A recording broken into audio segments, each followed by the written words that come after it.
de su conocimiento mexicano. ¿Sí? Andrés Beltramo Álvarez es argentino, es licenciado en Ciencias de la Comunicación por la UPAEP y tiene un diplomado en Sistema Político Mexicano y Periodismo Digital. Tras incursionar en la prensa mexicana con colaboraciones en periódicos como Milenio, El Ángel de Puebla y E-Consulta, en 2003 ingresó a la agencia de noticias Notimex como jefe de información regional. En 2006 se convirtió en corresponsal acreditado ante la Santa Sede por esa misma agencia y desde entonces ha cubierto 17 viajes apostólicos. Ha publicado sus trabajos en periódicos como El Clarín de Buenos Aires, El Tiempo de Colombia, La Tercera de Chile y El Comercio de Perú. En México, sus informes han aparecido en los principales diarios de circulación nacional, incluido Reforma, El Universal, La Jornada y Milenio, así como diversas revistas, entre ellas la prestigiosa Foreign Affairs Latinoamérica. Y de hoy realizó el programa Francisco, Camino a México, una inédita entrevista colectiva con el Papa antes de su visita apostólica a este país. Es autor de los libros de Benedicto a Francisco, Los 30 días que cambiaron la Iglesia, Credo, Retrato interior del cardenal Juan Sandoval Iñiguez, Quiero lío, Francisco, un año de papado, Secretos del mito, y La Reforma en marcha, Emoción y desconcierto en tiempos de Francisco. Actualmente combina su trabajo en Notimex con la corresponsalía en Roma para la radio La Red AM 910 de Buenos Aires, comenta noticias vaticanas para el noticiario de Joaquín López Dóriga en Radio Fórmula de México, escribe para La Estampa de Turín en un sitio web especializado, Vatican Insider, y para Alfa y Omega, suplemento religioso del diario ABC de España. Bienvenido, Andrés. Gracias. No sé, se escucha bien, ¿no? No tengo que gritar porque tiendo a gritar un poquito. Es un gusto encontrar a muchas caras conocidas. Me siento en casa, en realidad. Y creo que va a ser más bien una plática de café que una ponencia. Pretende ser una reflexión por el momento histórico que está viviendo la Iglesia, el pontificado del Papa Francisco y los inputs que están influyendo en lo que pasa en Roma y que tienen una influencia global. El papado, hoy por hoy, es una institución de naturaleza global, más allá de que todos sabemos la entidad religiosa que tiene, la naturaleza religiosa que tiene. Hoy por hoy el Papa es la voz moral del mundo. Lo era Juan Pablo II, pero lo fueron también en su momento y a su modo Pablo VI, obviamente Benedicto XVI y casi todos los pontificados del siglo XX, con pontificados que enfrentaron guerras mundiales, que enfrentaron confrontaciones, que fueron herederos, digamos, de esa antigua tradición de mediación que venía incluso desde la Edad Media, donde los papas eran mediadores entre los príncipes, ¿no? Y esto tiene que ver mucho con la fuerza de Roma como entidad que tiene la capacidad de influir moralmente en el mundo.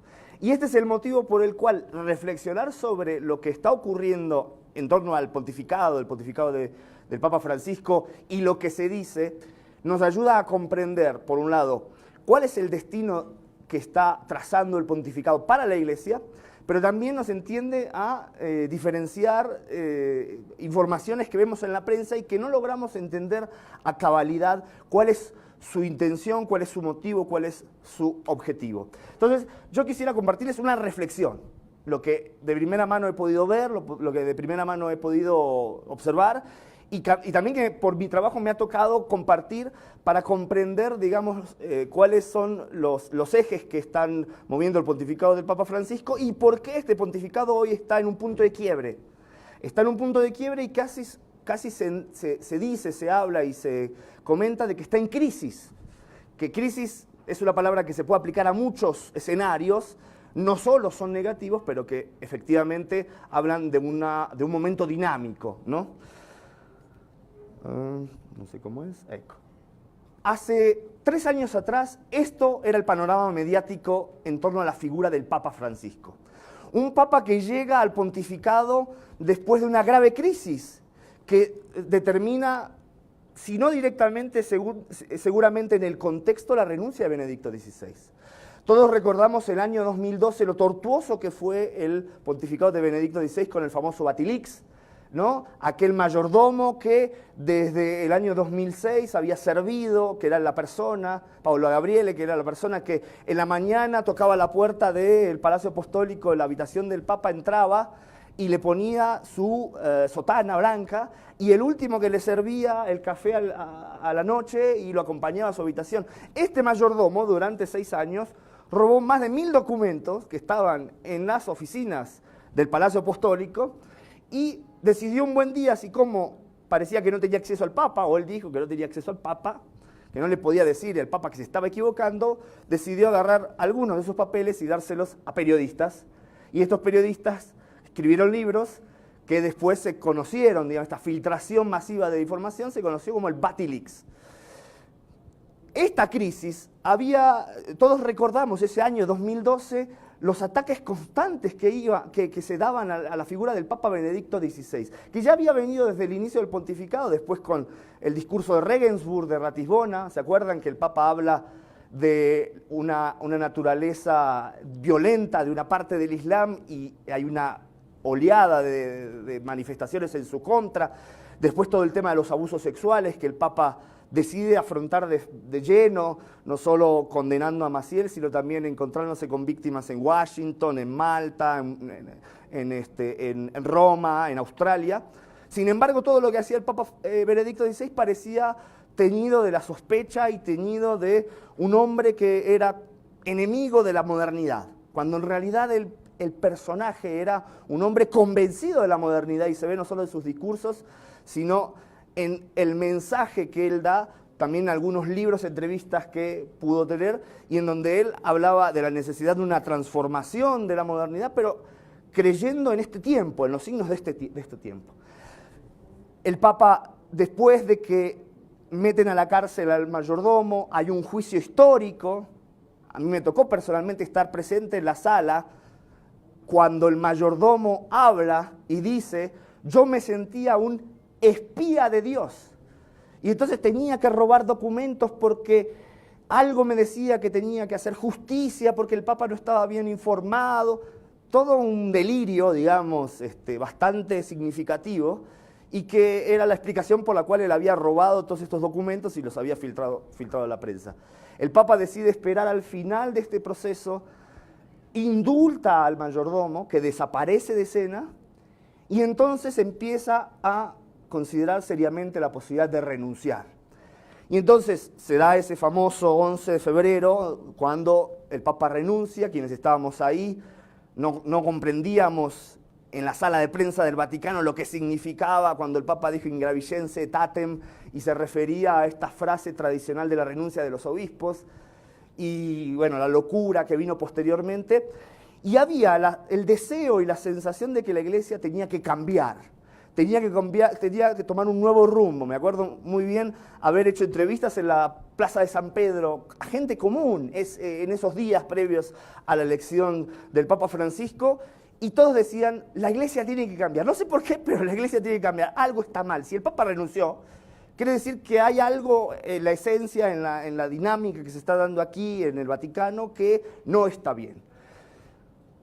Esa era la percepción que había también a nivel global, junto a una gran sensación de orfandad. La gente parecía que se sentía huérfana de Papa, ¿no? Como si hubiésemos perdido a nuestro abuelo querido, o si hubiésemos perdido a la figura paterna que nos protegía, ¿no? Era un tiempo de gran tensión. Y 30 días después, exactamente 30 días después de la renuncia de Benedicto XVI, es decir, el 13 de marzo, el Papa Benedicto renuncia el 11 de febrero, febrero tiene 28 días, son 30 días exactos, sale una noticia que nadie se la esperaba, que verdaderamente no estaba en la ecuación de la mayoría de los vaticanistas, incluido quien habla, y que en realidad demuestra cuán alejados podemos estar de la mentis del proceso de elección de un papa, con fenómenos que se dan adentro del cónclave que son imposibles de predecir, ¿no? Y entra un gran entusiasmo con un papa que desde la primera hora empieza a tener gestos disruptivos, Pero es interesante que este Papa, que tiene gestos disruptivos, no pretende absolutizar sus gestos disruptivos. O sea, él no pretende que todos los papas dejen de vivir en el Palacio Apostólico. Él habla por él mismo. Y entonces empieza a presentarse, digamos, una imagen, una presencia de un Papa que es consciente de su espacio y que no se va a dejar condicionar. O sea, que él tiene una voluntad, siendo elegido, digamos, de ejercer el ministerio petrino con unas características particulares. Y él mismo lo ha dicho, incluso en alguna entrevista, yo no considero que el Palacio Apostólico sea muy lujoso, pero yo no puedo vivir en el Palacio Apostólico. Y entonces, todos estos elementos empiezan a generar dentro de la Santa Sede, primero perplejidad y después confusión, porque dice, bueno, ¿este Papa qué va a hacer? ¿Va a vivir en Santa Marta? ¿No va a vivir? Pasaban días, él seguía en Santa Marta, no decía nada, después hacen un comunicado para decir que él decide estar en Santa Marta. Y entonces vemos este escenario, un escenario donde el personaje empieza a ser tomado por los medios como, digamos, con una imagen, con la posibilidad de ser un personaje simpático para los medios, un personaje que en realidad sirva al esquema mediático. Un papa que rompe la tradición es un papa atractivo, a pesar de que el Papa Francisco fue el primero que fue a recibir al Papa Benedicto XVI y a sellar, digamos, con su abrazo cuando llega de Castel Gandolfo a la residencia del Papa Emérito Benedicto XVI, el hecho del respeto que le tenía como Papa al Papa Emérito y la normalización de la existencia de dos papas finalmente en la Iglesia. Alguno hacía el chiste que si el Vaticano se había convertido en un huerto porque cultivaban papas, ¿no? Pero en realidad lo que estaba haciendo con ese gesto el Papa Francisco era no solo reconocer la continuidad del papado, sino también demostrarle a algunos críticos, que no eran necesariamente críticos con el Papa Francisco, sino con el Papa Benedicto XVI por su renuncia, de que era necesario la unidad, de que era necesario la transición dentro del propio papado. Y ese fue un gran gesto que incluso acalló algunas voces críticas que hubiesen preferido que Benedicto XVI fuese a Markatlim, a Baviera, donde tenía una casa, y él pensaba cuando era cardenal retirarse, etcétera, etcétera. Entonces estábamos hablando de un papa que entiende la necesidad de tener estos gestos para revitalizar, pero al mismo tiempo no reniega de la tradición y no reniega de aquellos elementos que son esenciales al pontificado, pero que humanamente es muy simpático.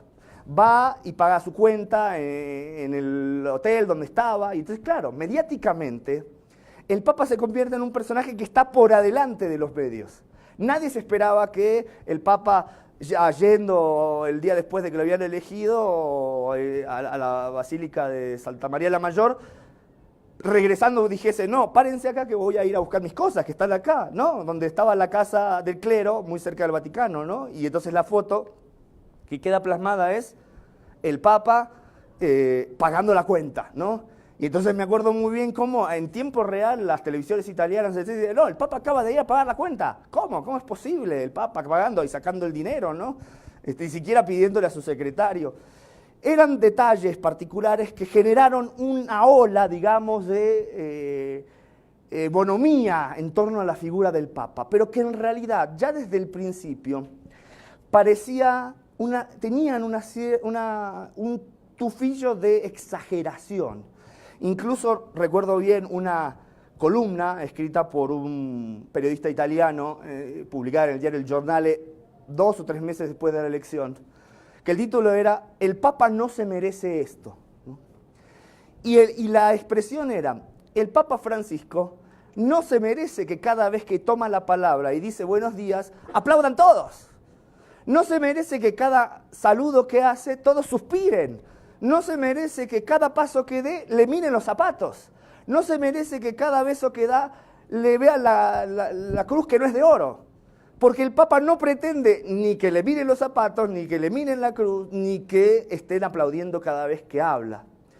esta era la expresión y la manifestación de cómo ciertos fenómenos mediáticos estaban ajenos a la persona del Papa, ya desde el inicio, generando después, y por esto lo traigo a colación, generando después una serie de desequilibrio, una sorta de desequilibrio, por el cual parece que o el Papa es muy bueno o el Papa es muy malo, o el Papa es un genio o el Papa comete graves errores. Y entonces, en lugar de ser un personaje equilibrado en su situación y en su lugar, parece un personaje que va de los extremos, ¿no? Pero esto es un fenómeno propio del papado moderno, sobre todo después de la figura de Juan Pablo II, cuya persona también padeció este problema. Había muchas cosas que uno tenía en la idea y en la imagen, en el imaginario de la figura de Juan Pablo II, que en mi caso, cuando llegué a Roma, me di cuenta que no eran verdad, ¿no? Y entonces, accediendo, digamos, a comentarios, a opiniones, a cercanía con la persona del Papa, uno encuentra un equilibrio que demuestra, digamos, una figura mucho más humana, mucho más propia del ministerio, que tiene una misión que cumplir y entonces uno puede más serenamente interpretar lo que él quiere decir y qué es lo que nos toca de lo que él quiere decir. Esto lo decía, lo traigo a colación porque así estábamos y así estamos, ¿no? Estas son noticias de las últimas semanas.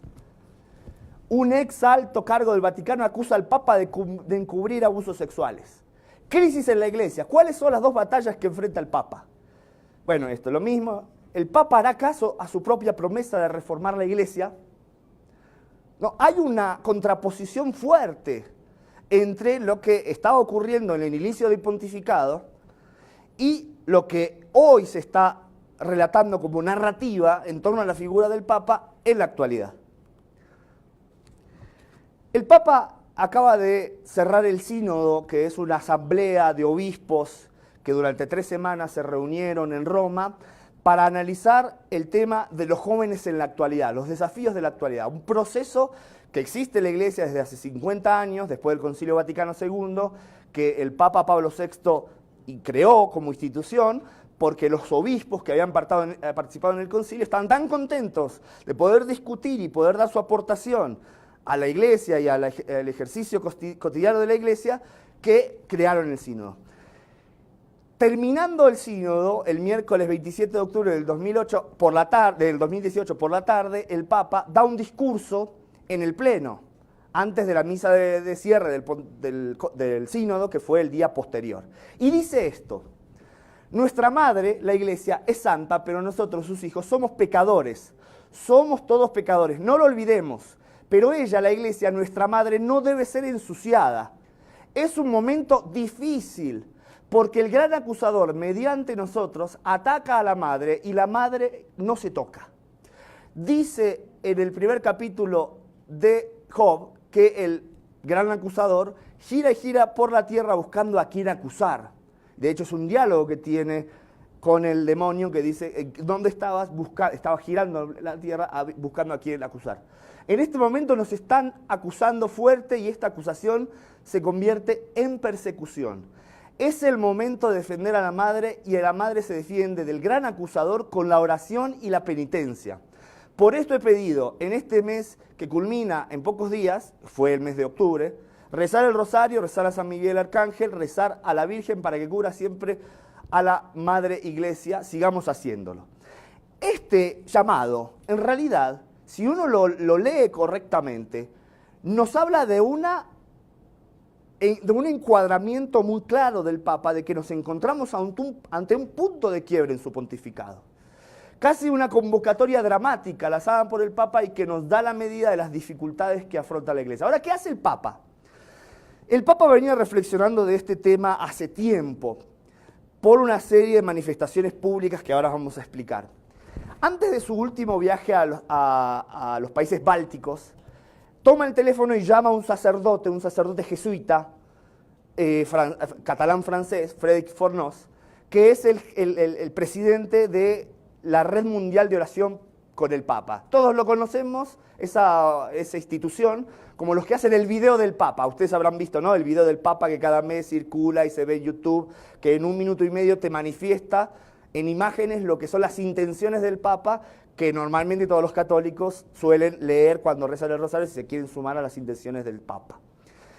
Y le dice, yo sé que tú tienes ya tus oraciones mensuales, que tienes tus videos, que tienes todo lo que normalmente hacemos para que se sumen a las intenciones del Papa. Quiero pedirte una cosa especial, quiero un suplemento de oración por la unidad de la Iglesia. Estoy preocupado por la unidad de la Iglesia, porque veo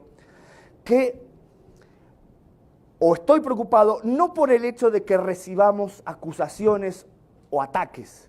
Estoy dándome cuenta que en la Iglesia estamos cayendo en el juego que estos ataques están promoviendo, que es el juego de la desunión, ¿no? De la división. Por eso me preocupa la división que está al interior de la Iglesia. Y entonces lo que pido, primero que nada, es oración. Y entonces vemos aquí dos cosas. ¿Cuál es la respuesta? Primero, convocar a todos los católicos a ponerse en estado de oración.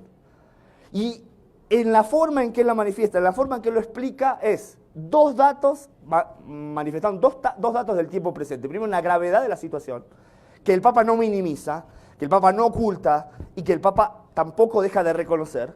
Y por otro lado, la identificación de que existe un peligro latente en esa situación que no se puede resolver solo con llamar a una convocatoria de una reunión de obispos, que por cierto se va a hacer en febrero para hablar, por ejemplo, del tema de los abusos, sino que es necesario ir a la base, a la esencia, y entonces atacar, responder a esa madre iglesia, ¿no?, a través de la oración. El Papa Francisco, como les decía, llegó al pontificado tras una profunda crisis que precipitó la renuncia, pero había un humus de conflicto en la base de ese problema.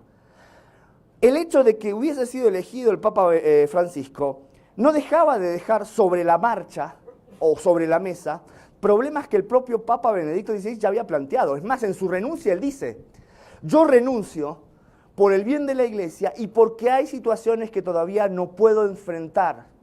O sea, el Papa ya sabía que quien venía iba a tener que enfrentar una serie de circunstancias y situaciones que eran profundas y que estaban en la esencia, digamos, de la vida de la Iglesia y que eran muy dolorosas, dañinas y dificultosas.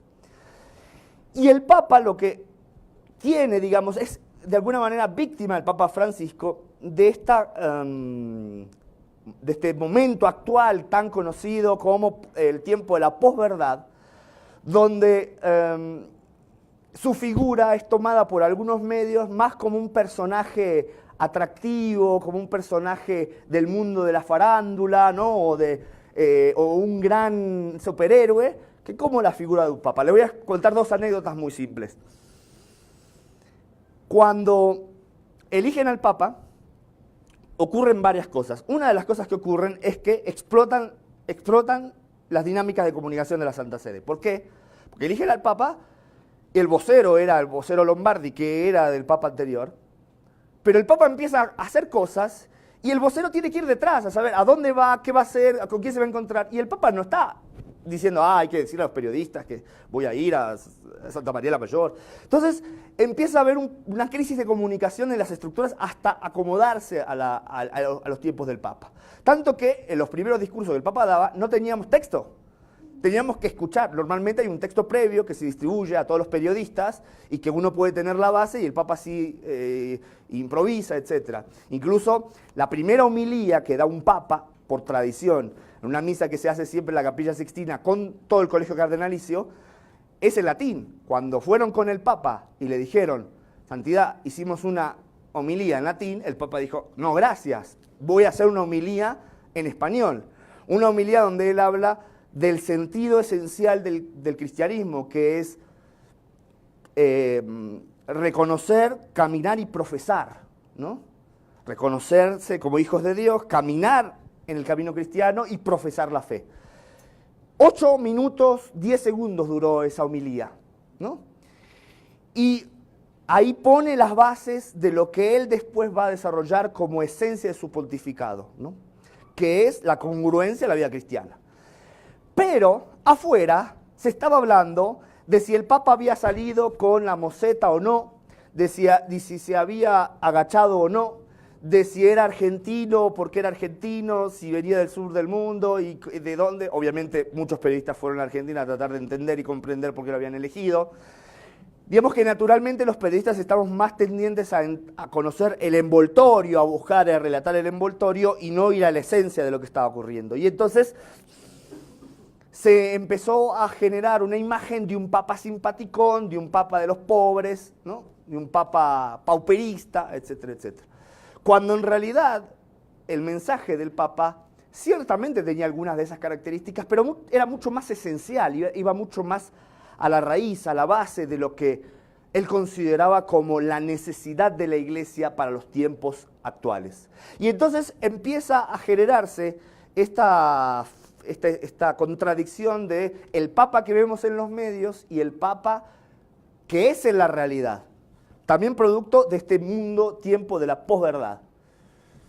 Ahora, haciendo un poco un salto cuántico en el tiempo, esto era digamos, unos trazos de lo que ocurrió al inicio del pontificado, quisiera hacer un salto a la actualidad para hablar de lo que pasa ahora, porque es el objetivo, ¿no? Es la esencia de lo que está pasando ahora. Ahora vivimos una situación de crisis, lo reconoce el Papa, lo reconocen en la Santa Sede, y el disparador de esta crisis es un problema que tiene unas características propias, que es el problema de los abusos sexuales contra menores. Una tragedia que ha sido transversal a los pontificados y que la historia nos ha demostrado que no solo es verdadera, sino que es real y que además ha habido papas que la han tenido que atender de primera instancia. Que habla de una corrupción que está anidada en el seno mismo de la Iglesia, que no es lo mismo que toda la Iglesia sea corrupta, que son dos cosas distintas, pero que ya ha llegado a afectar a los más altos estamentos, porque ya estamos hablando ahora de algún cardenal acusado directamente y no podemos negar ni ocultar esta realidad. Entonces estamos hablando de una serie de situaciones que nos presentan un panorama desolador, ¿no? Y demoledor. Pero digamos, la raíz de este problema es de múltiples factores y de resultados impredecibles. Porque, primero, por esa esencia transversal a los pontificados. Estamos hablando que, por ejemplo, el informe de los abusos en Pensilvania, que fue el último más conocido y que ha captado toda la atención de los medios, etcétera, está hablando de abusos que se dieron sobre todo en los años 50, 60, 70, y solo hay un caso después del año 2000, o dos, ¿no? Entonces, esto quiere decir que, por un lado, hay una herida que todavía no ha sangrado lo suficiente y que es probable que en otros países del mundo también tenga que sangrar, que es el conocimiento y el reconocimiento de estos casos, más allá de que no puedan ser enjuiciados en un tribunal. Es como cuando, después del apartheid, Mandela y la sociedad sudafricana deciden tener esas jornadas maratónicas de escuchar a las víctimas. Y Mandela sabía que de esos casos, pocos podían haber sido enjuiciados, pero era necesario escuchar la herida que estaba ahí y que hasta los detalles, ¿no? Bueno, eso es lo que está afrontando hoy la Iglesia, que no es de ahora que está afrontando, son mínimo 10 años que se están tomando medidas, pero que la sensibilidad se ve que ha sido por grados, ¿no? Y mientras en los Estados Unidos en el 2002 ya había habido una reunión de todos los obispos, después del caso Spotlight, todos lo conocemos, ¿no? De Boston, esa película que se llama Spotlight, ¿no? Que le dieron también un premio Pulitzer a estos periodistas por dar a conocer, digamos, una serie de casos de abuso en la diócesis de Boston. Después de esa bomba, Juan Pablo II promueve con los obispos de Estados Unidos un protocolo y empiezan a actuar a fondo, pero estas últimas noticias nos demuestran que hay una sensibilidad por grados y que es bastante probable que veamos nuevas explosiones de casos, aunque sean antiguos. Ahora, esto, como decía, es una cosa que no es atribuible solo a la persona del Papa Francisco. Es más, el Papa Francisco recién hereda muchas de las cosas, tanto que él mismo confiesa cuando está en Chile en una reunión con jesuitas a nivel personal, que él muy a menudo recibe a víctimas los viernes incluso, casi toda la semana, recibe personalmente a víctimas de abuso. Y los conforta, los consuela, los recibe, etc. O sea, ya había una percepción. Ahora, la pregunta es, ¿por qué entonces se genera la crisis? Bueno, se genera la crisis, por un lado, por la misma respuesta, digamos, por la respuesta que el Papa Francisco da al caso Chile, manifiesta que él mismo ha caído presa de una situación que ha distorsionado completamente también el flujo de información, porque él va a Chile pensando que en la visita apostólica no iban a salir de estos problemas, y salen, y él mismo manifiesta lo que le han dicho, que hay algunas víctimas que en realidad no están diciendo la verdad. Lo que pasa es que, a final de cuentas, sí decían la verdad. Y entonces pasa un caso extremo, y es que de un papa que él mismo reconoce fue engañado y actuó en consecuencia, al momento que se da cuenta que fue engañado, manda a 2 personas de su extrema confianza a Chile a hacer una investigación profunda, y ahí vienen y le traen un documento de 2000 páginas y se rinde a los acontecimientos y dice, no solo era ni siquiera como me lo decían, sino que era peor, ¿no? Era trágicamente más difícil. Y entonces el Papa no dice, bueno, vamos a cortar cabezas, porque empieza a hacer una limpieza lenta y pausada de los obispos, con algunos obispos que empieza a tomar, digamos, para que renuncien, etcétera, sino lo que a él le importa es preguntarse qué fue lo que pasó. ¿Qué hizo? No que haya personas que abusen, porque las personas que abusan existen dentro y fuera de la iglesia. En familias pueden ser personas que son no casados, casados. Es una plaga social que existe en todas las instituciones. Incluso hay casos muy emblemáticos y famosos, como por ejemplo los casos de 80 rabinos de Brooklyn que fueron enjuiciados por abusos sexuales, muchos de ellos metidos a la cárcel, y que no están en el New York Times, casualmente dueños judíos de Brooklyn del New York Times, ¿no? Entonces, no es algo que se da solo en la Iglesia Católica, es algo que se da como parte de la ruptura intergeneracional que vive la humanidad hoy. Incluso hablando con especialistas del tema de los abusos sexuales, ellos te dicen que el problema no es una patología sexual, por lo tanto el celibato, o sea, el desfogo sexual no te asegura que no exista el abuso, y que en realidad es un abuso, una patología de abuso de poder, ¿no? Y abuso de poder absolutamente grave cuando se trata de una figura religiosa que tiene un poder espiritual sobre las personas que lo ejerce. Por eso el Papa lo que se pregunta es, por un lado, ¿qué fue lo que pasó a nivel del ejercicio de autoridad de la Iglesia que nos encubrimos, que no permitimos que saliese esta información? Pero sobre todo le preocupa, ¿qué pasó en nuestras comunidades? Que teníamos, nosotros que somos los cristianos, que tenemos que tener el valor de la vida ante todo, teníamos a personas que tenían esto al lado nuestro y no abrimos los ojos. O en el peor de los casos dijimos que eran unos mentirosos, ¿no? Unos enemigos de la iglesia, lo dijeron en Chile, lo reconoce el Papa. Entonces, cuando el Papa llama y convoca a todos los obispos de Chile a una reunión privada de 3 días en Roma, les entrega un informe que después se filtra a la prensa, extrañamente, ¿no?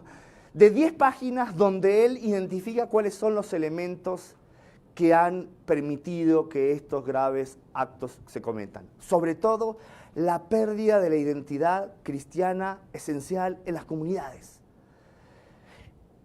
Era más importante, decía el Papa, los respetos humanos, proteger a este, proteger al otro porque es sacerdote, no hacerle caso a este porque siempre viene y dice, a que en las comunidades se arrope y se encuentre, ¿no?, el camino para, obviamente, al menos a enfrentar la verdad, ¿no? Y entonces el Papa habla del clericalismo, que es el ejercicio del clero casi absorbente, donde el poder lo tienen los sacerdotes, y entonces se genera una dinámica, digamos, de actor y sujeto, ¿no? Actor el sacerdote, el clérigo, sujetos todos los que son o más bien objetos incluso, ¿no? Que son quienes reciben las decisiones pastorales, pero que no tienen una presencia activa. Por eso el Papa dice que es un cáncer el clericalismo. Y eso es un gran desafío, no solo para los sacerdotes, no es solo un coscorrón para los sacerdotes. Creo que es sobre todo una llamada de atención para quienes estamos en la iglesia y que vamos, y cuando el Padre nos dice una cosa que verdaderamente se equivoca, no somos capaces de decirle, Padre, no está bien. Haga la reunión del consejo pastoral, escuche lo que les decimos, y si no, si quiere ir a ver un psicólogo, vaya a ver un psicólogo. Si usted se siente solo o busquemos una persona que lo pueda ayudar. Son cuestiones muy humanas, muy particulares en lo diario o lo cotidiano, pero que en realidad demuestran, digamos, una esencia detrás. Por lo tanto, el tema de los abusos, como lo plantea el Papa, no es una crisis de momento, no es una crisis temporal, es una preocupación que al Papa lo desvela por el futuro de la iglesia, por qué tipo de iglesia vamos a tener en el futuro que no permita esto, pero sobre todo que no permita otras cosas. Es más, si uno va a ver documentos que el Papa emite con respecto a este tema, ya no habla solo de abusos sexuales, habla de abusos de poder, de conciencia y sexuales. Por lo tanto, puede haber otros tipos de abusos que son igualmente graves, pero que no tienen que ver con la sexualidad. Y que no, bueno, efectivamente tienen involucrados a los clérigos, pero que también en algunos sectores, algunos laicos líderes también caen en lo mismo, ¿no? Y entonces el Papa presenta, digamos, un problema de la Iglesia a toda la Iglesia. Algunos se confundieron, no sé si a propósito o exageradamente, en creer que el Papa nos estaba echando la culpa a todos, ¿no? Porque hay una banda de ratas, ¿no?, que han cometido esas cosas, ahora todos tenemos la culpa. No, primero porque estamos en una institución que es mística, y ese cuerpo místico no puede disociar a los miembros, por más que quisiera. El Papa, por más que quisiera, no puede dejar de tener una mirada inclusiva a este problema. Pastoral, si uno lo ve desde fondo, es una mirada de fe. Y entonces ahí dice, sí, es mi responsabilidad. Acá sí es mi responsabilidad, porque si bien yo no estuve para sacar a tal cardenal o tal, sí ahora puedo decir a toda la iglesia qué es lo que nos está pasando, ¿no? Ahora, esto es el tema de los abusos, que es general. Ahora, quisiera hacer una distinción, porque esto nos va a empezar a ayudar a diversificar los contenidos para comprender qué es lo que está pasando también a nivel mediático, que es ese escenario inicial del cual hablábamos. Al mismo tiempo que pasa estos problemas de los abusos sexuales, donde el Papa incluso tiene que quitarle el cardenalato al cardenal McCarrick, y lo hace antes de que lo acusen de tantas cosas, que es una decisión sin precedentes en los últimos siglos, ¿no? El mismo día que el Papa regresa de la Jornada Mundial de las Familias de Irlanda a Roma, por una red de medios, con un deseo específicamente de hacer explotar una bomba en la cara del Papa, sale lo que se llama el Memorial Viganò, que todos lo hemos leído, alguna vez hemos visto alguna nota. ¿Qué significa? Era lo que decía antes, un ex alto funcionario del Vaticano que acusa al Papa de haber encubierto específicamente al cardenal McCarrick. Y hace una relatoría de hechos y acusa al Papa y dice, el Papa tiene que renunciar. Porque usted viene y nos dice que nosotros tenemos que renunciar, sí, porque hemos encubierto, pero usted encubrió y dice una serie de cosas que vamos a ver después, no solo tienen lagunas, sino que incluyen contradicciones y que en realidad en el fondo engendran un aprovechamiento, una instrumentalización política de un problema real y que está finalmente a la esencia de lo que el Papa dice cuando habla del gran acusador. Porque lo que es más interesante es que Viganò, que estuvo en el Vaticano durante el pontificado de Juan Pablo II, que tenía un puesto importante y que fue nombrado embajador del Vaticano en Estados Unidos como nuncio apostólico, ya por un problema, y de hecho él fue el responsable de algunas filtraciones de documentos en el Batilix I, ese del mayordomo del cual hablamos antes, donde él mismo denunciaba algunos actos de corrupción económica dentro del Vaticano, y cuando le dijeron que no eran tan así como él decía, él se montó en cólera de tal manera que pidió una comisión privada porque él tenía que guardar su honorabilidad, y el Papa Benedicto XVI le dijo, no, no vamos a hacer ninguna comisión privada, vaya usted como embajador en Estados Unidos, que de por sí es ya un cargo importante, pero el cargo que él tenía en Roma era un cargo de alto nivel. Y ahí mismo él reconoce ya desde el año 2000 que había habido algunas informaciones respecto a este obispo y que no había pasado nada. Y hace un salto cuántico, no habla de Juan Pablo II, no habla de Benedicto XVI, y dice, todo es culpa del Papa Francisco, diciendo que el Papa Francisco le había levantado una serie de sanciones teóricas, que él dice que sabía que eran sanciones, que le habían impuesto a McCarrick, cardenal, ex cardenal de Washington, un hombre de gran poder, que cuando Juan Pablo II visita Newark en el año 85, algunas personas le hacen saber a la Secretaría de Estado que no es muy conveniente que visite la diócesis donde está el cardenal, que no era cardenal en ese tiempo, Newark, una diócesis que está junto a Nueva York, y que el Papa que esa información no le llega al Papa Juan Pablo II, tal manera que termina habiendo una reunión con Bill Clinton y el Papa Juan Pablo II, mediada por Theodore McCarrick, el cardenal que después fue cardenal de Washington. ¿Qué quiere decir con esto? Primero, que había un montón de elementos previos que ciertamente manifiestan un actuar que ahora nos estamos dando cuenta y que ahora estamos viendo, y el mismo Papa reconoce que fueron graves errores, y que se los quieren imputar al Papa Francisco, diciendo que supuestamente el Papa Benedicto XVI le había impuesto algunas sanciones al cardenal McCarrick, y que en realidad, sanciones que en realidad nunca cumplió, y viajaba por el mundo tan alegre como nada en tiempos de Benedicto XVI. Pero dice, bueno, pero entonces el Papa Francisco le levantó y entonces a partir de ahí lo hizo su gran consejero. No es verdad. Quienes estamos en Roma sabemos que McCarrick no fue el gran consejero, por más que él haya dicho a muchas personas que era un gran consejero y que susurraban en la oreja del Papa. Eso es otra cosa, ¿no? Es un poco intrincada la explicación de esto, pero ¿por qué lo hago? ¿Por qué la trato de traer a colación? Porque esto siembra graves dudas sobre las motivaciones verdaderas de alguien que no dice, he sido por 20 años funcionario de la curia y me doy cuenta, como dice el Papa Benedicto, como dice el Papa Francisco, que hemos fallado, hagamos todos un mea culpa, construyamos una iglesia mejor, cambiemos esto y todos juntos construyamos, bueno, sería el desfogo de alguien que busca el bien de la iglesia. No, aquí es solamente un objetivo, que el Papa renuncie. Porque si el Papa renuncia, nos desembarazamos de un problema que está generando dificultad al interior de ciertos equilibrios que hay en la curia romana y que hoy vamos viendo que existían y que el mismo Papa está tratando de levantar la olla para ir sacando esa podredumbre que en algunos aspectos existía. Sé que es un poco violento hablar de todo esto, porque no lo hablamos con gusto, no... Personalmente nunca me complazco cuando me toca escribir, porque además es constante, ¿no? Que sale aquí, que sale allá, y el Vaticano responde.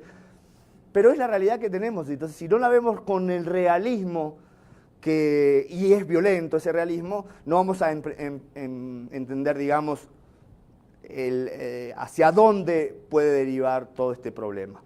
Y entonces no se sabe cuánto es mentira, cuánto es verdad, pero el resultado es una cancha embarrada y un título que da la vuelta al mundo. El Papa acusado de encubrir a un cardenal, ¿no? Y entonces también presenta una duda sobre los verdaderos motivos, ¿no? Ahora, ¿qué hace el Papa? El Papa no se queda con los brazos cruzados. Primero, ¿qué hace? Cuando vuelve de Irlanda y a bordo del avión papal sabe que va a tener que hablar con los periodistas y que los periodistas le van a preguntar sobre este dossier, él dice, primero, ya lo leí, porque el dossier lo habían sacado en la mañana. Además, los periodistas de esta red de blogs y medios que no solo se organizaron para sacarlo por el día, se organizaron para traducirlo en 3 idiomas, se organizaron específicamente para saber qué poner y qué no poner, periodistas que supuestamente deberían ser críticos incluso sobre la veracidad de los hechos que un nuncio, que es una fuente importante. Si a mí viene un nuncio y me dice, el Papa encubrió, es obvio que lo puedo investigar. ¿Cómo no? Es lo primero que uno hace. Y si encuentro todas las pruebas de que el Papa encubrió, no tengan duda que lo publico. Pero no es que yo me reúno contigo a tomar un café y te digo, no, mete esto porque entonces esto va a ser mejor y esto peor.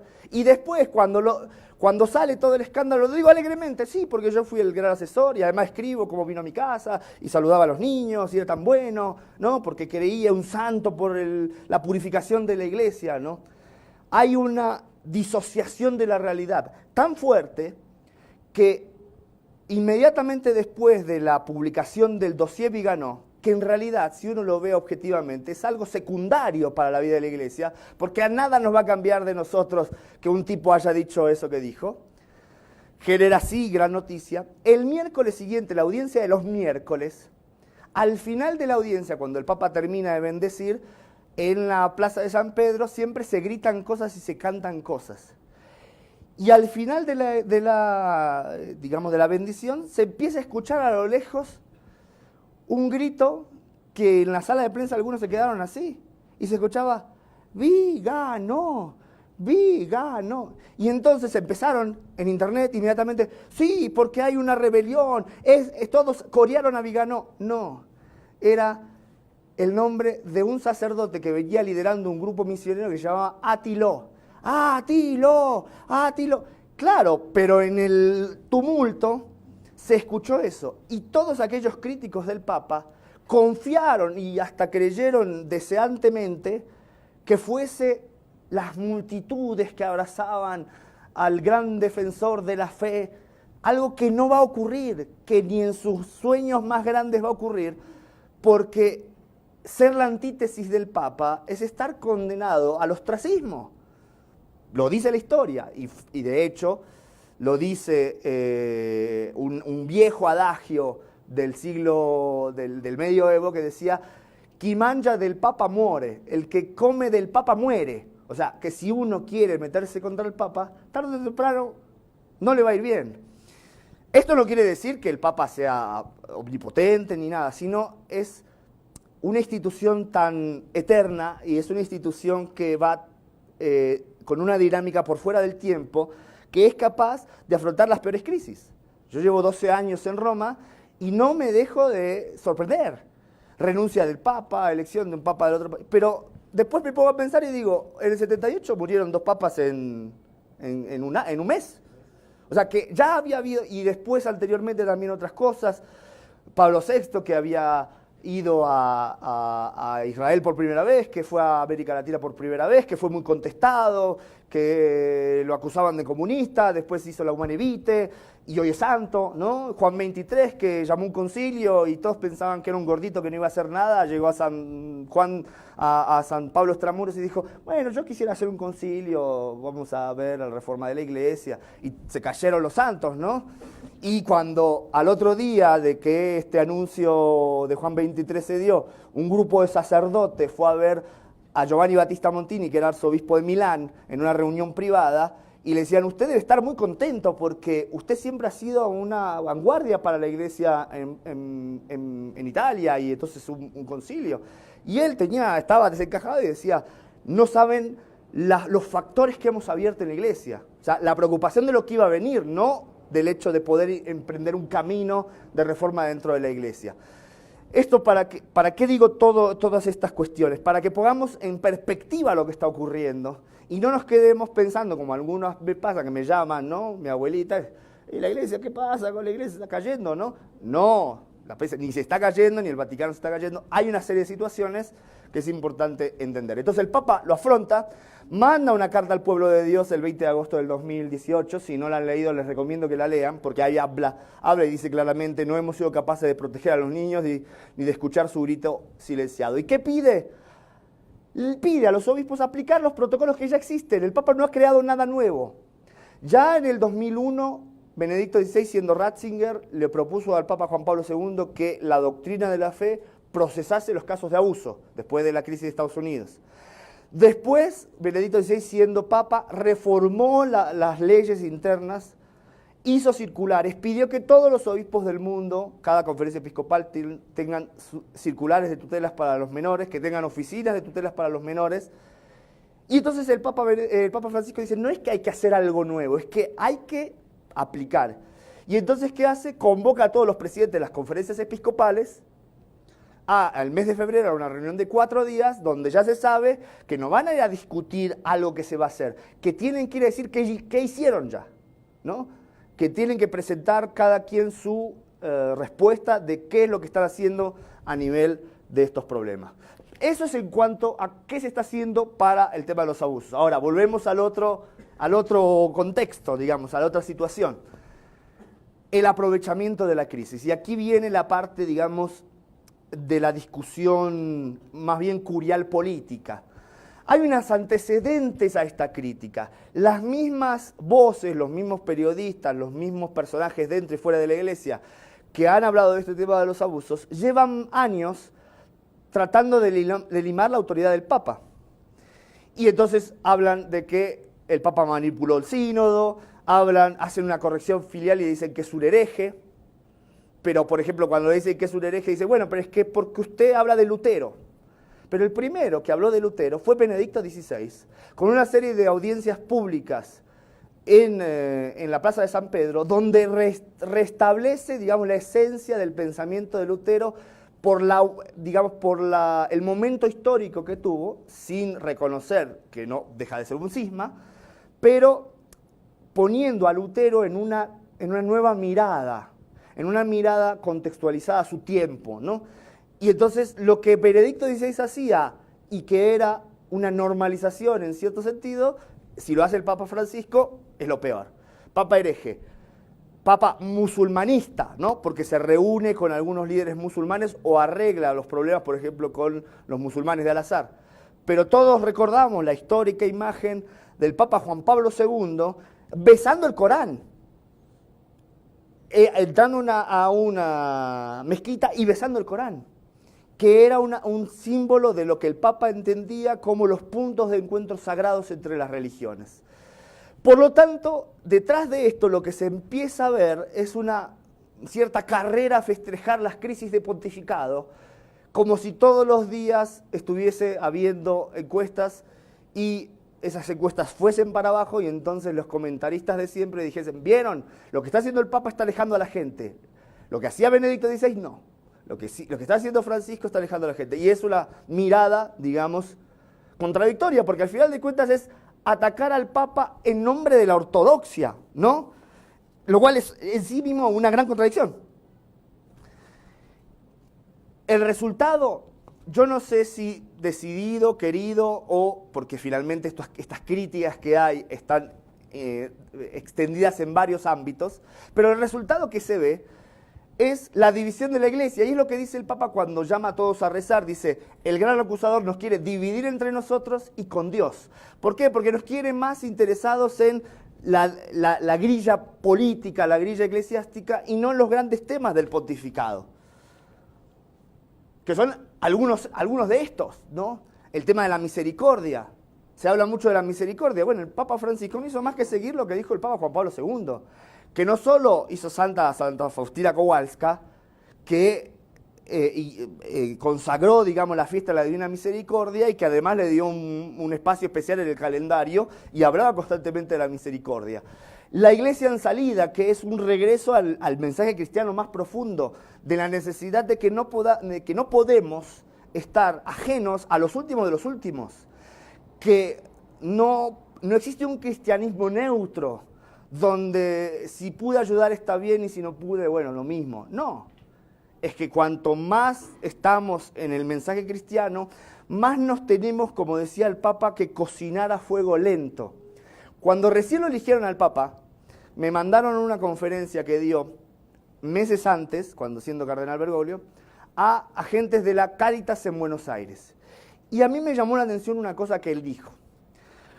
Hablaba a la gente y estaba explicando y decía, ustedes que son personas que trabajan en Cáritas, o sea, que trabajan con los más pobres de los pobres, deben pensar seriamente en un cambio de fondo y radical.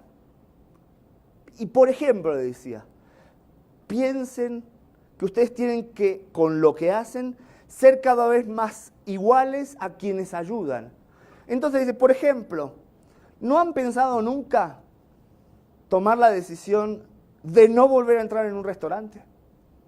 Si aquellas personas a las que ustedes ayudan nunca entran en un restaurante, ¿por qué la medida tiene que ser la medida de la comodidad y de la zona de confort cuando la medida debería ser la medida de los últimos?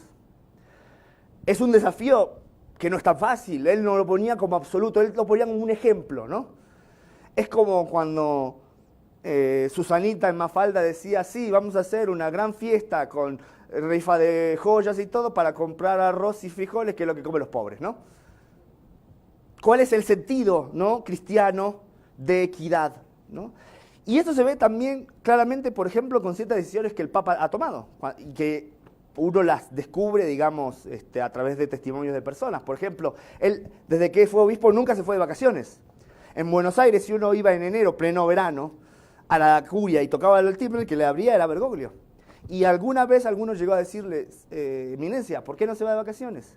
Porque en esta ciudad hay miles de personas que no se van de vacaciones. ¿Cómo yo, que soy su pastor, me voy a ir de vacaciones? Y entonces ahí uno ve, digamos, la medida del pastor. No se mide con los empresarios, no es un cardenal que se equilibra a un CEO, ¿no? Entonces, si él tiene un auto de lujo, yo tengo un auto de lujo porque soy la autoridad eclesiástica y entonces discuto y debato a ese nivel. No.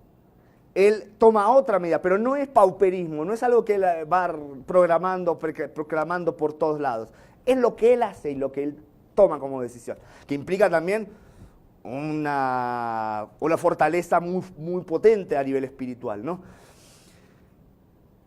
La denuncia a la colonización ideológica, que es un concepto nuevo que se está integrando y que en realidad demuestra la magnitud del problema.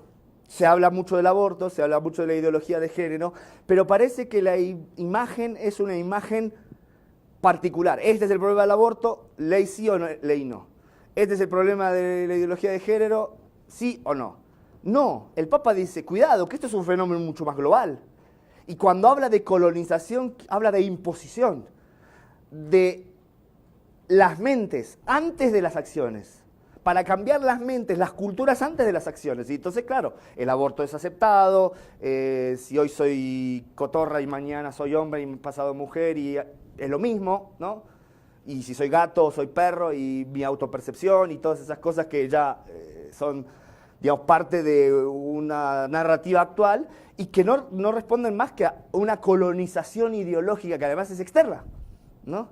La colonización siempre es externa, ¿no? Entonces, este tipo de presentaciones son más inclusivas de todo un fenómeno que simplemente decir aborto sí, aborto no, porque hay un problema a la base cultural de humanidad, ¿no?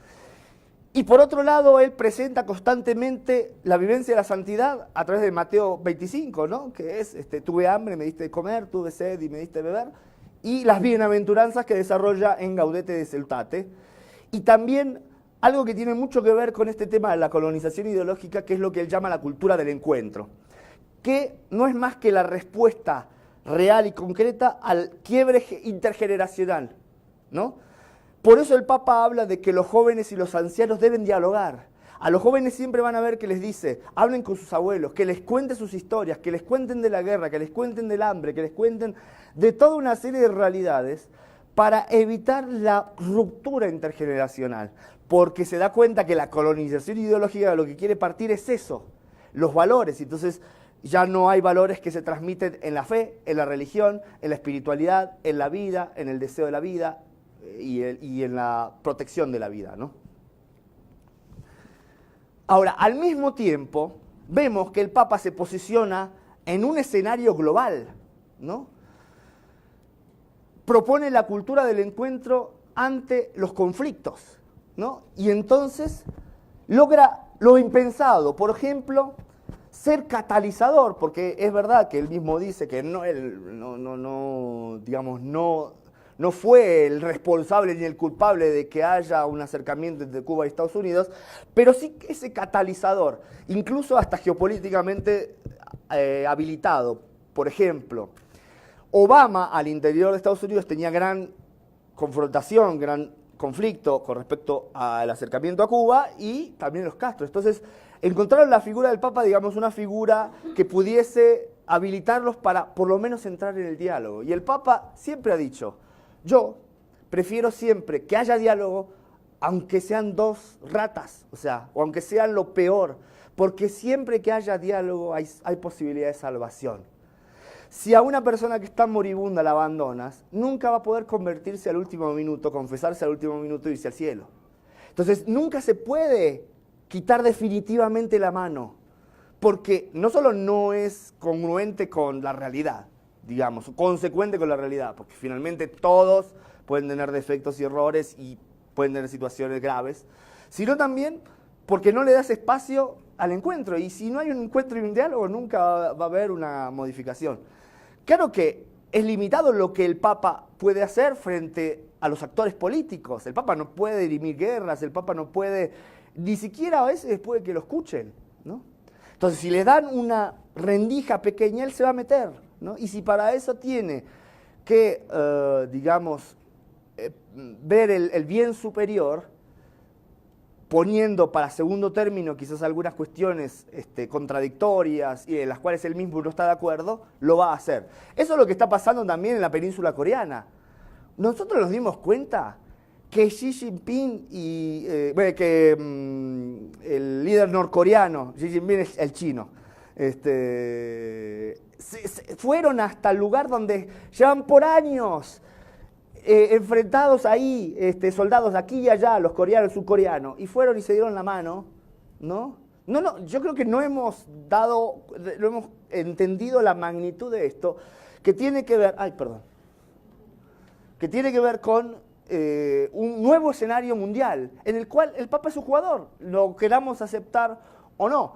Entonces, no por nada, el líder norcoreano, sabiendo que el líder de Corea del Sur va a ver al Papa en Roma, le dice, si quiere venga a Pyongyang, va a ser bienvenido, ¿no? Y el Papa, que no es ningún tonto, le dijo, bueno, sí, yo tengo ganas de ir, pero primero mándeme una invitación oficial, ¿no? ¿Por qué? Porque obviamente hay toda una geopolítica asiática donde hay un acercamiento con China, que eso es otro factor importante, y en donde es claro que Norcorea, toma el camino de Estados Unidos, toma el camino de Surcorea, un poco distanciado de lo que China está haciendo también en una guerra comercial, de otros factores. Pero en estos factores el Papa está jugando y es una voz escuchada, ¿no? Y entonces, en el proceso de paz de Colombia, que es muy discutido, que es muy cuestionado, el Papa es un punto de referencia, ¿no? Y a veces se dice, bueno, el Papa estaba demasiado obsesionado con la paz. Yo creo que no es absurda esa frase, porque el Papa no está en Colombia. O sea, el Papa puede darse el lujo de estar obsesionado con la paz. Ahora, los que tienen que solucionar el problema son los colombianos, no el Papa, ¿no? Porque verdaderamente es parte de un proceso de reconciliación y por eso el Papa va y habla y dice reconciliación, reconciliación, reconciliación, reconciliación. Y cuando las guerrillas le piden un saludo, el Papa les dice no. Y va y canoniza y beatifica a un obispo que fue asesinado por las guerrillas. O sea, no avala ciertas cuestiones, pero entiende que es siempre mejor tener un escenario de paz que un escenario de guerra. Es siempre mejor una paz frágil que una guerra perenne, ¿no? Yo entiendo que esto, algunos, obviamente, que están más cercanos al proceso, lo vean desde otra perspectiva, y es muy lícito, porque en esto el Papa no es infalible. Toma una decisión, toma un camino, y tiene una explicación de lo que toma, y quizás recibe ataques y recibe señalamientos por estas medidas que está tomando, ¿no? Por ejemplo, el Capitolio, Laudato Si, lo que se dice.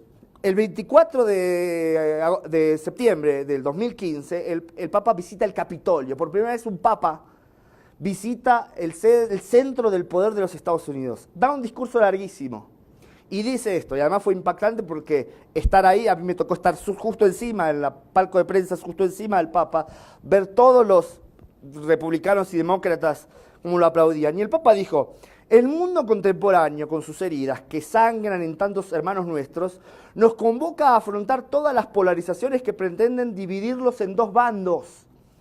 Sabemos que en el afán de querer liberarnos del enemigo exterior podemos caer en la tentación de ir alimentando el enemigo interior. Copiar el odio y la violencia del tirano y del asesino es la mejor manera de ocupar su lugar. A eso este pueblo le dice no. Igualmente, ser un agente de diálogo y de paz significa estar verdaderamente determinado a atenuar y en el último término a acabar con los muchos conflictos armados que afligen nuestro mundo. Y sobre esto hemos de ponernos un interrogante. ¿Por qué las armas letales son vendidas a aquellos que pretenden infligir un sufrimiento indecible sobre los individuos y la sociedad?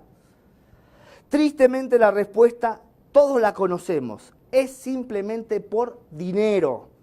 Un dinero impregnado de sangre y muchas veces de sangre inocente. Frente al silencio vergonzoso y cómplice, es nuestro deber afrontar el problema y acabar con el tráfico de armas. Esto el Papa, solo, tranquilo, se lo fue a decir al centro de la deización del arma y de la venta del arma de una economía armamentista mundial. Y lo aplaudían, era de aplauso para arriba, ¿no? Entonces, tener un papa que tiene los pantalones de hacer esto y decir, muchachos, ustedes se hacen los dueños del mundo, los que están llevando la democracia por todos lados, y en realidad nos damos cuenta que les están vendiendo 110 mil millones de dólares de armas a los árabes, que fue lo primero que hizo Trump. ¿Dónde están las armas? En Siria y en Irak. No hay que ser muy inteligente para darnos cuenta. Y lo que hoy está viviendo Trump con la reactivación de la economía es el viejo adagio de la industria armamentista, que es el gran motor de la economía estadounidense. Entonces, por eso entendemos por qué, obviamente, hay algunos sectores económicos y políticos estadounidenses que están muy interesados en minimizar y limar la autoridad del Papa. Y no lo hacen directamente, lo hacen a través de algunas instituciones, grupos y personas que históricamente han sido ligados con ellos y que se sienten muy cercanos, que ellos financian desde hace muchos años y que están en la iglesia y que se sienten totalmente incómodos con lo que el Papa está diciendo, ¿no? Y entonces, claro, el Papa es un hereje, el Papa quiere acabar con la iglesia, el Papa nos dice todos los días una vez y otra vez que el asunto de la familia, que los divorciados ahora todos van a estar en amaciato, cosas que son realmente no respondientes a la realidad, pero en una exageración se convierten en la excusa ideal para, digamos, interpretar la realidad desde mi punto de vista. Voy a terminar con una cita de un texto publicado hace pocos días, y el título es Un Papa Frágil, publicado en el Vatican Insider. No es publicidad, pero bueno, es donde escribo yo también, no lo escribí yo, pero me parece que deja en claro, digamos, cuál es la mirada integradora de todo este análisis que hemos hecho. Dice, mientras detractores se ocupan en agigantar las faltas, Francisco llama a la iglesia a recitar el rosario como protección contra las insidias del demonio. Canoniza a Romero y promueve la firma de un acuerdo con China en relación con los obispos. Y no solo se trata de valentía humana. Las pulsiones autorreferenciales de los circuitos eclesiásticos y mediático-clericales, su distancia del sensus fidei del pueblo de Dios, les impiden apreciar las auténticas indicaciones proféticas del actual sucesor de Pedro. También muchos de los que se declaran exégetas de la línea del pontificado han relegado a un segundo plano la invitación a rezar. Y esto es fundamental. No se trata de que los críticos del Papa son los únicos que están cometiendo errores, y lo dice claramente y yo comparto.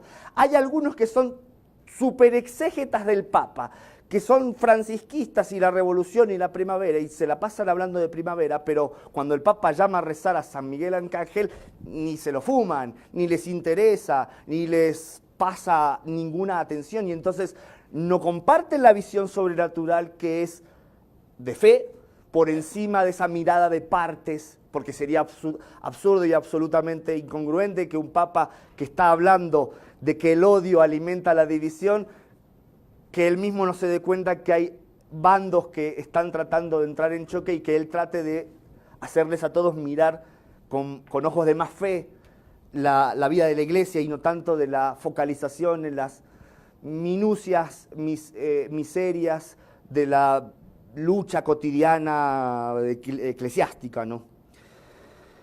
Dice, también mucho de lo que se declara en exégeta de la línea del pontificado han relegado a un segundo plano la invitación del Papa a rezar el rosario, privilegiando sus guerrillas mediáticas.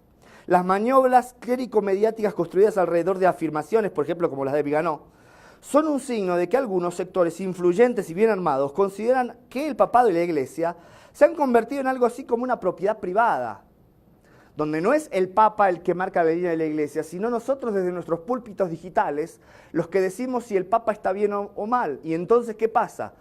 Ocurre que en Estados Unidos se crea un sitio web con $1 millón de inversión para poner el semáforo categorizador de los obispos. Y entonces aparece la fotito del obispo y al lado dice, ¿es bueno, malo, regular? Y 10 puntos para arriba, para abajo, está a favor del aborto, está a favor de los homosexuales, está...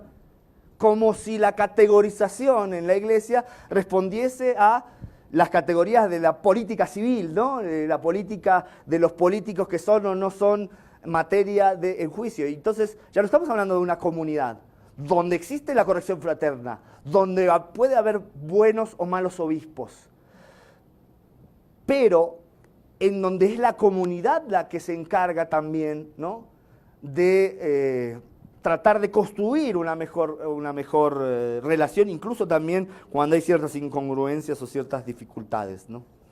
Transformándolos en estructuras de poder que requieren cubierta legitimación ideológica.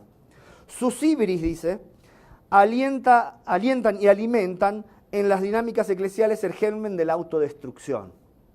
Como siempre en la historia de la Iglesia, las únicas persecuciones verdaderamente sin remedio son las que los cristianos perpetran entre sí. Al mismo tiempo, el flujo mediático global no logra enfocar bien el alcance destructor de la nueva soberbia clerical. Se concentra en perseguir historias que describen a una iglesia asediada por los escándalos sexuales y financieros, pecados y crímenes de curas, obispos y cardenales, y sugiere que hay que relacionar este estado de responsabilidades con las carencias y las faltas del mismo Papa Francisco. Ex aficionados desilusionados y denigradores aguerridos del Papa Francisco entonan sinfónicamente el mantra del Papa frágil, resaltan la disminución del consenso en los sondeos, reprochan reformas anunciadas y mal logradas, ¿no? Lo leíamos, New York Times, el Papa cumplirá como si el New York Times fuese el sello de Die Lobstadt por las reformas que el Papa prometió a los católicos, ¿no? Errores en la solución de los casos candentes, decisiones incoherentes, soluciones desastrosas, excultores de las falsas retóricas del Papa superestrella, ¿no? Ahora alzan la ceja ante este Papa que desilusiona, ¿no? Lo que el Papa llama el progresismo adolescente. No, usted dijo, era tan bueno y salía ahí para volar por la justicia que ahora tiene que hacer sacerdotisas, abrir el aborto, toda una serie de cuestiones que si no hace, entonces está desilusionando. Si se dan cuenta, son las dos caras de una misma moneda. Por otro lado, los aporreadores profesionistas del pontificado no dejan pasar ninguna ocasión para responsabilizar al obispo de Roma por todo tipo de obstáculo y todo tipo de maldades en la iglesia, excitados como turbas de perros cazando zorros por los bosques. Los íconos opuestos del Papa superhéroe y del Papa que pierde fuerza se sostienen recíprocamente como dos caras de una misma falsa moneda, era lo que decía justo antes. Ambos sirven para ocultar datos reales, para divulgar ideas adulteradas sobre el papel del Papa en la Iglesia y en la naturaleza misma de la Iglesia. Teniendo en cuenta la realidad, se puede reconocer con facilidad que el Papa Francisco nunca ha ocultado sus propios límites, las propias insuficiencias humanas de un anciano pecador a quien Cristo se dirigió con sus ojos, que lo ha dicho muchas veces. Desde que se ha convertido en blanco de ataques, nunca se ha retirado a ocuparse de las dificultades tras los muros y las gruesas cortinas del Palacio Apostólico. Al darse cuenta de haberse equivocado con ciertas decisiones o de haber pronunciado palabras equivocadas sobre cuestiones polémicas, nunca ha dudado de pedir perdón. Mientras sus detractores agigantan sus reales o presuntas fragilidades, el Papa Francisco toma decisiones de alcance enorme. celebra la canonización de Monseñor Romero, que es un cambio en la concepción histórica de ciertas verdades que en América Latina se habían clavado casi con letras de oro y que en realidad eran productos de la mentira. Porque ¿qué más mártir puede existir que aquel que muere asesinado mientras consagra el pan consagrado, ¿no? Dudamos que no está en el cielo. Si una persona así no está en el cielo, ¿quién podrá estar en el cielo? ¿No? Siendo un pastor, un hombre que defendiéndose de los ataques le decía a un cardenal en una carta: Eminencia, yo soy conservador, siempre lo he sido, pero la realidad actual me ha obligado a levantar la voz. Nos están matando. Estaban matando sacerdotes, estaban matando catequistas por tener la Biblia, ocultaban la Biblia bajo la tierra, porque Biblia era significado en ciertas zonas rurales de comunismo. Debieron pasar 40 años para que historiadores pudiesen encontrar la verdadera realidad. Un hombre que una noche antes de ser asesinado le dio un retiro a los principales miembros del Opus Dei en El Salvador, no creo que estuviese pensando en generar la guerra armada, no como se planteó durante tantos años, y producto de una acción orquestada con nombres y apellidos que salieron a la luz y con los años, algunos hoy están muertos, y que buscaban un retorno político más que un deseo de aportar a la Iglesia. E impulsa la firma del acuerdo con el gobierno chino sobre nombramientos de los obispos. En estos hechos eclesiales sincerados con decisiones tomadas por el Papa Francisco, se percibe un rasgo de valentía que no solamente responde a una índole o al temperamento humano del pontífice, y mucho menos se relaciona con la imprudencia. Una libertad de movimiento que recuerda la verdad que percibió San Agustín de Aquino y que incluyó en su comentario en la segunda carta de San Pablo a los Corintios. De la naturaleza surge el terror de la muerte, de la gracia surge la audacia. Es interesante este perfil porque nos quita del foco de tener que elegir entre los adoradores del superpapa superhéroe, que son tan falsos adoradores como aquellos mamporreadores del pontificado, que parece que no ha hecho nada bien este papa y nada podrá hacer bien en el resto de su pontificado. Y entonces vemos un pontificado real versus un pontificado mediático. Uno de los últimos discursos que dio Benedicto XVI en su pontificado fue un encuentro que tuvo con miembros del clero de Roma, a los cuales le habló del concilio, y les habló del concilio real y del concilio mediático. ¿Y qué dijo? Hubo algunos fenómenos en torno a la lectura de lo que el concilio significaba, que hicieron creer que el concilio era algo que no era, que era la aceptación indiscriminada de un montón de complacencias con la mundanidad, cuando en realidad era una reforma de la Iglesia y para la Iglesia, para un mundo en constantes cambios. Por eso si yo leo Gaudium et Spes en algunos párrafos parece de vanguardia, ¿no? Pero si la leo en otros párrafos veo la tradición de la Iglesia, y ciertamente fueron productos de un ejercicio muy difícil que la Iglesia llevó adelante, porque no había acuerdo sobre tantas cosas, pero lo que pasó fue que hubo una especie de traición al concilio. Bueno, lo mismo pasa con los pontificados, y lo decía Benedicto XVI. Y entonces, un pontificado que por un lado puede ser víctima de ciertos criterios del pasado, cuando en realidad el Papa mira al futuro, y entonces mirando al futuro quizás le toque la suerte del profeta incomprendido, aporreado y quizás también asesinado, ¿no? Porque la mayoría de los profetas esa es su suerte. No estoy hablando del sentido práctico, sino de lo que significa la no comprensión y la no aceptación del papado. Quisiera terminar con esta reflexión que creo que habla de la esencia de lo que el Papa quiere y pretende. Lo acaba de pronunciar el Ángelus del 1 de noviembre del 2018, hablando de los santos, el Día de los Santos. Y el Papa es claro, dice, ¿pero cómo? El Evangelio dice, bienaventurados los pobres, mientras el mundo dice, bienaventurados los ricos. El Evangelio dice, bienaventurados los humildes, mientras que el mundo dice, bienaventurados los prepotentes. El Evangelio dice, bienaventurados los puros, mientras el mundo dice, bienaventurados los astutos y hedonistas. Preguntémonos de qué parte estamos, ¿de la parte del cielo o de la parte del mundo? ¿Vivimos para el Señor o para nosotros mismos? ¿Para la felicidad eterna o para alguna satisfacción inmediata? Preguntémonos, ¿queremos de verdad la santidad? ¿O nos contentamos con ser cristianos sin infamia ni alabanza, que creen en Dios y aprecian al prójimo, pero no exageremos? Señor, el Señor lo pide todo, y aquello que ofrece es la verdad, la felicidad para la cual hemos sido creados. En definitiva, es santidad o nada. Nos hace bien dejarnos provocar por los santos, que no han vivido a medias y que desde el cielo los alientan para que optemos por Dios, por la humildad, por la mansedumbre, por la misericordia y por la pureza, para que nos apasionemos por el cielo más que por la tierra. El Papa no nos pide elegir entre quienes los alaban o quienes los golpean, sino nos pide elegir entre esto, entre la santidad o nada. Y entonces creo que es buen momento para tratar de enfocarnos en lo correcto, en lo profundo, y no dejarnos engatusar, no dejarnos involucrar en una realidad que es más producto de ese gran acusador que lo único que quiere es sutilmente alejarnos del pastor, alejarnos entre nosotros y hacer que nuestras vidas sean una duda constante y una frustración constante por aquella iglesia que pretendemos en nuestras mentes, ¿no? Humanamente, cada uno, ¿no? Que quizás no es tan igual a esa iglesia que en realidad nos propone el Papa como una iglesia de todos los días, una iglesia cristiana.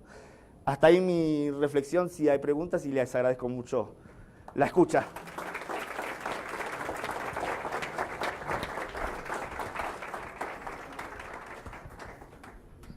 Si hay preguntas, dudas.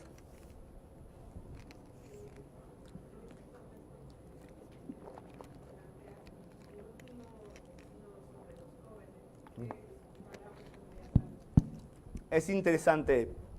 De hecho, mañana tengo una charla sobre el sínodo, no es aquí en Puebla, pero merece una charla aparte.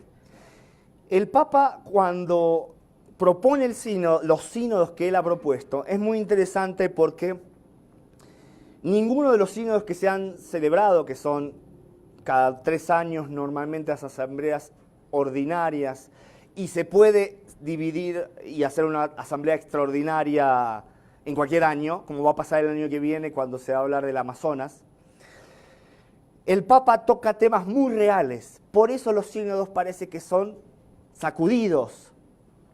El problema es que aquí hay una contradicción respecto de lo que nosotros consideramos como la sinodalidad en la Iglesia